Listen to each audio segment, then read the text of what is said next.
মা দিদার হাতের রান্না তো খুবই মিস করছি, তাই সেরকমই একটু চেষ্টা করলাম আজকে রান্না করতে। কিন্তু এই রান্নাটা ল্যাঠা মাছ দিয়ে খুব ভালো লাগে খেতে, কিন্তু এখানে আমি ল্যাঠা মাছ কোথায় পাবো, তাই আমি একটু ভোলা মাছ দিয়ে সেভাবে রান্না করলাম।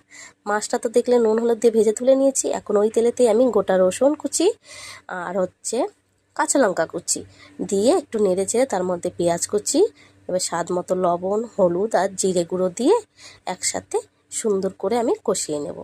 একদম ভাজা ভাজা করে কষাবো, যাতে পেঁয়াজটা পুরোপুরি ভাজা হয়ে যায়। এখানেই পেঁয়াজটা যাতে সিদ্ধ হয়ে যায়।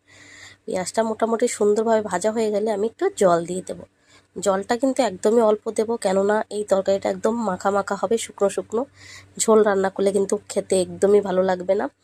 এবার জলটা দিয়ে যে জলটা ফুটে আসবে তার মধ্যে আমি ভেজে রাখা মাছগুলি দিয়ে কিছুক্ষণ রান্না করে নামানোর আগে একটু সামান্য গরম মশলা গুঁড়ো দিয়ে নামিয়ে নিলেই রেডি আমার ভোলা মাছের রসুন দিয়ে একদম শুকনো শুকনো, তো যেইটাই বলো কিন্তু খুব ভালো লাগে তরকারিটা খেতে। ভোলা মাছ দিয়েও কিন্তু খুব ভালো লেগেছিলো খেতে, খারাপ লাগেনি।